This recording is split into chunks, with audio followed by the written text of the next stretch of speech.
ભરૂચના જાડેશ્વર રોડ પર આવેલ નર્મદા ઓટો પાર્ટ્સ નામની દુકાનમાં ₹10 લાખની લૂંટના ચકચારી બનાવમાં ઝડપાયેલા 2 આરોપીઓને ભરૂચ કોર્ટમાં રજૂ કરવામાં આવતા બંનેને 7 દિવસના રિમાન્ડ મંજૂર કરવામાં આવ્યા હતા। જાડેશ્વર રોડ પરની નર્મદા ઓટો પાર્ટ્સની દુકાનમાં ભર બપોરે લૂંટની ઘટનાને અંજામ આપનાર ટોળકી પૈકી મુખ્ય સૂત્રધાર જનાર્દન નાયડુ તેમજ નેત્રંગ પોલીસ મથકના જમાદાર સુરેન્દ્ર મકવાણાના પુત્ર રાહુલને વેડજ પોલીસે માસર રોડ પરથી કારમાંથી ઝડપી પાડ્યા હતા।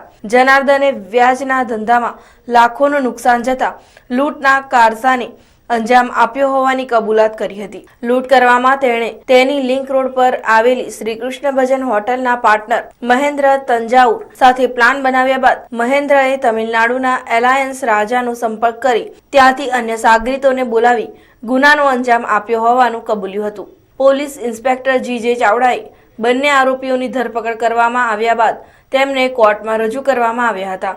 પોલીસે લૂંટમાં કરાયેલી 7 લાખની રોકડ રકમ તેમજ રમેશ મોદીની 19 તોલાની ચેઇન તથા કૃણાલ નામની વ્યક્તિની 8 તોલાની ચેઇન અને 8 તોલાનું કડું મેળવવા તેમની લૂંટને અંજામ આપવા માટે વાપરેલું ચપ્પુ તેમજ એક તમંચો કબજે કરવા તથા તેમના અન્ય સાગરીતોની પૂરતી વિગતો મેળવવા માટે રિમાન્ડની માંગણી કરી હતી।